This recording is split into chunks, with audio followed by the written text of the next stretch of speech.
So as we explained, you're going to be you were scanning the living room of this house. So please go ahead by describing the living room shape. So what what shape the living room is. Sometimes there's an indefinite shape. Whatever you are able to see, you can describe the shape of the living room, and you can describe like the size. You feel like it's a big, vast, spacious living room, or you feel like it's a more cozy, comfortable, crowded living room. Whatever you are able to see through your tere, you can start describing the details of the living room and the shape. And then after that, the floor material and the color. What is the material of the floor? Whether it's tiles, wooden, carpet, it can be anything. What is the material of the floor and what is the color of the floor? All of you are going to be describing that next. Please take like 30 seconds to quickly type it down. Ma Venkateshananda Akullal, please go ahead and type down. And also we have Susan Solider, Nityananda Ma, and we have Kailasa San Jose also. Anyone who's participating, please go ahead and start posting your answers. After that, you are going to be describing the wall material, the material of the wall in the living room. What is it made out of? And what is the color of the wall in the living room? After that, you're going to be describing the types of furniture. Of course, we all have different furnitures in our living room. So what is the type of furniture which is there in this living room? You can describe the color of the furniture. You can describe the material of the furniture. What type of furniture, what all is there, what all types of furniture is there. Please go ahead and describe. And last, you can also describe additional things like the windows, the size of the windows, or the size of the frames, the color of the frames, or you can describe any pictures or paintings which are there on the wall. Additional details, maybe you can describe the decor, the internal, the interior designing of the living room. Any other details which Swamiji is showing you through your third eye, please go ahead and post. And I request all of you to take a few minutes now. We're all going to give you some time, as there's quite a few parameters. Please take some time and start posting your answers. We're going to give you around 1 minute. I request all of you to now quickly type down your answers.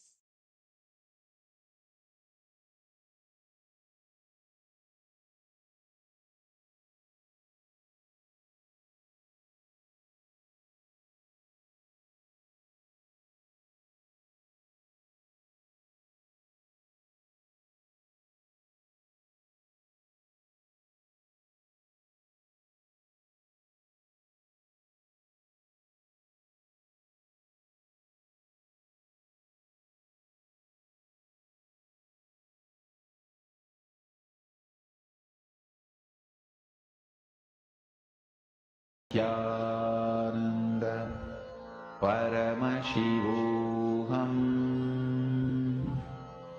Om Nityananda Paramashivoham. Om Nityananda Paramashivoham. Om Nityananda Paramashivoham. Om Nityananda Paramashivoham. Om Nityananda Paramashivoham. Om Nityananda Paramashivoham.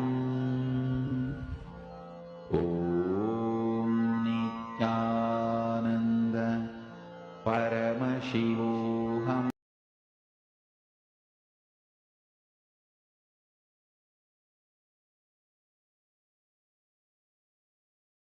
Yes. So I can see Akulal Aya has posted. Okay. So I saw a brown L-shaped sofas. I also saw brown wooden colored floor, gray or white walls. I saw both. I saw a white carpet with red designs and a fireplace was in front of the sofas. Okay. And he has also posted, I also saw windows behind the sofas, black framed 2 windows. I saw a painting, don't know what painting, I think something with brownish colors with a black frame. I saw a brown center table as well. Yes, thank you so much for posting your answer, Aya. We are now going to be revealing the answer.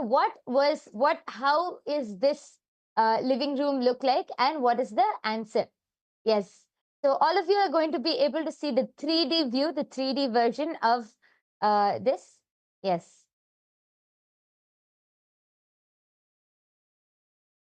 Yes, so if all of you can see, a very spacious living room, means a big living, big house, but the living room area, it's decorated in a U shape.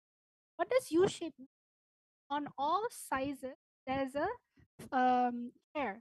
So you can see this chair is very unique, almost like a very long L shape.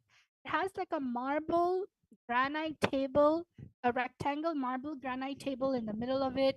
And on the other corner, there is a two single sofa chair.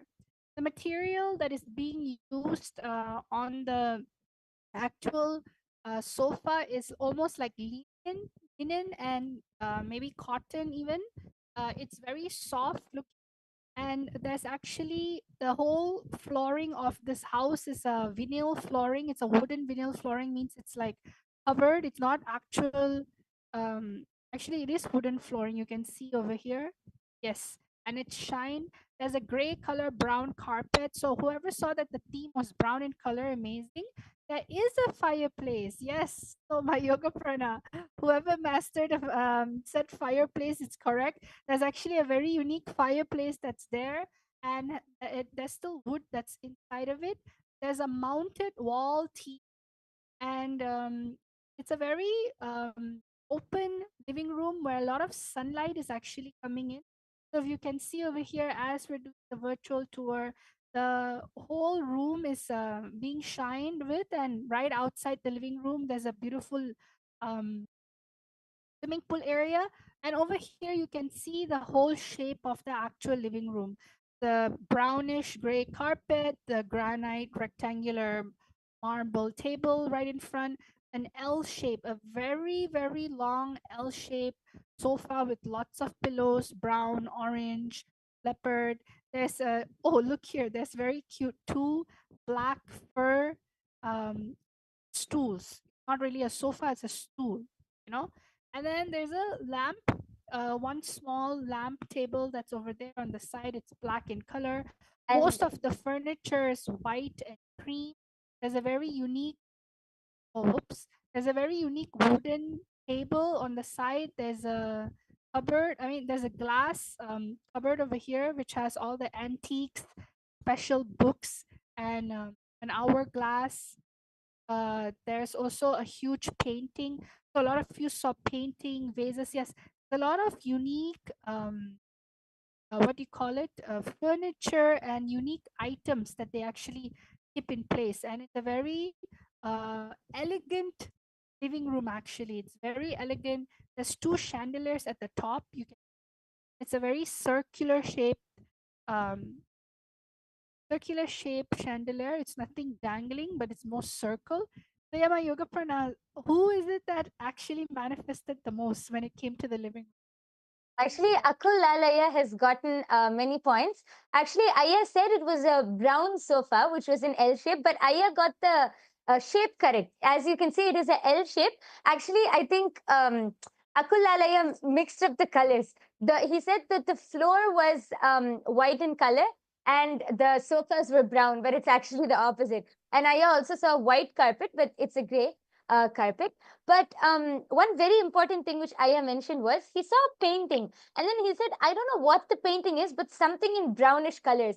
And if you see the painting, actually, it is exactly just like brown swipes, like, just brown swipes on the painting. So that Aya got on spot. And Aya has also posted, I saw white ceiling with a fan. I don't think there was a fan, but there were, and Aya saw lights, like cup shaped holders, the lights were. And actually, the chandeliers were in round shape. So, a huge round of applause for Akul Lalaya and for all of the viewers who have manifested. Actually, Akulalaya, you should go. There'll be a link which is going to be projected below. Please go to that link, tinyurl.com/Kailasa PM. Go to that link and please do submit your power manifestation results. It's so nice to have you so actively participating, so beautifully manifesting powers. And please do take your time to also go to your social media platforms. You can enrich, you can share this experience with your family members, with your friends. You just saw the outline of a house and you were able to see the details. How cool is that? Share it with your family members, with your friends, enrich them to also come and experience these powers. Same with all of the viewers who are watching us. We sincerely thank each and every one of you for taking your time, and we hope you had a great time in this power manifestation session. Please do take some time to post your results in the link projected below and also on your social media platforms.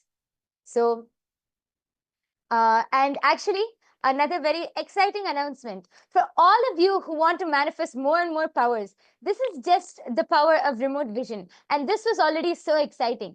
But we have so many more exciting, over 463 plus powers, and Swamiji is initiating all of us into them. And actually, let me tell you a small secret. Swamiji is having very intimate, sweet courtyard sessions with all of the Paramashiva Sena participants, the Rajya Sabha and the Chit Sabha members of Kailasa. Swamiji is having courtyard sessions with them, initiating all of us into new powers and directly guiding us to manifest all of these powers. If you want to experience this, if you want to directly experience sitting with Swamiji and manifesting these powers, then don't miss out on this opportunity. You can click on the link below and come join Paramashiva Sena. It's a 30 days program, and this will be the best decision in your life. Come join Paramashiva Sena and experience this for yourselves. You can also share this link with any of your family members and your friends. And I think few people in the chat section were asking for the link for the intention form. The form is right now posted on the form is going to be posted in the chat section. You can click on that link and sign up. Yes. So now with this, we come to the conclusion of this power manifestation session. We thank all of you for joining. Let's now end with the Purna Mantra. I request all of you to sit with your head, neck and spine in a straight line. Fold your hands in the Atmanjali Mudra. Close your eyes. Visualize Swamiji and just take a second to offer your gratitude to Swamiji for revealing this amazing science and gifting it to humanity. As we end with the Purna Mantra now. Om Purnamadah Purnamidam Purnat Purnamudachyate Purnasya Purnamadaya Purnamevavasishyate.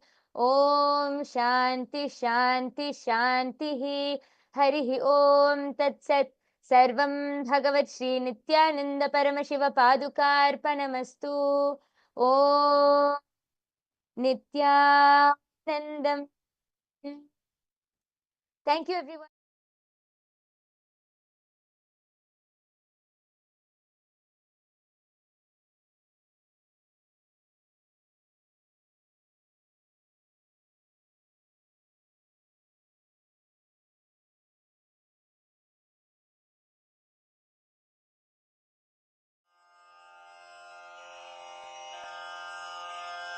श्रीकैलासोन्नतद्वादशान्तश्यामलापीठारूढ श्रीमीनाक्षिसुन्दरेश्वरा भिन्नस्वरूपा परशिवपुत्ररत्न Kumar गुरुमण्यतुल्यावतार श्रीपार्वतीस्तन्यपानलब्धदिव्यज्ञान विश्रुतसकलनिगमागमसारभूतद्राविडवेदप्रवक्त्रे श्रीमत्परमशिवकरुणासमधिगतमुक्तामयचतुरश्रयान् गीयमानछत्रचामर श्रीचिह्नकाहलादिसमस्तबिरदावल्यलङ्कृत ज्ञानविज्ञानचक्रवर्ती सर्वजनसङ्घसद्यो निर्वाणदीक्षाव्ययापवर्गवर्ष विश्राण Jimuta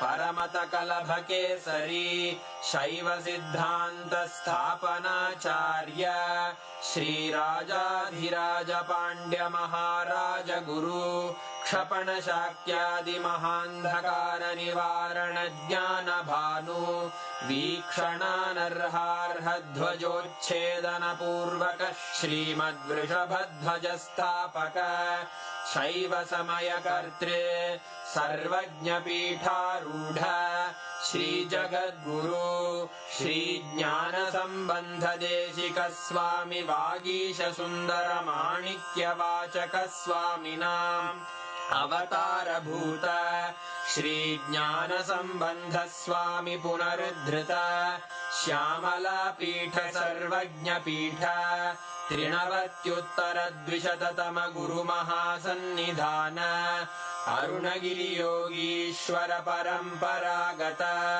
Arunachal सर्वज्ञपीठ गुरुमहासन्निधान Kailash परम्परागत काञ्ची कैलास सर्वज्ञपीठ त्रयस्त्रिंशदुत्तरद्विशततम गुरुमहासन्निधान नित्योत्सव नित्यमङ्गल नित्यकल्याण नित्यरजित कैलास परम्परागत आदिकैलास नित्यानन्दपीठ महासंस्थान महासिंहासन पीठकर्तः साक्षात् श्री परमशिव समुद्भूत कैलास परम्परागत वैवस्वतमनु इक्ष्वाकु हरिश्चन्द्र भगीरथ श्रीरामचन्द्र शूरसेन इत्यादि अनवच्छिन्न सार्वभौम चक्रवर्ति परम्परागत चतुष्षष्टि योगिनी मण्डित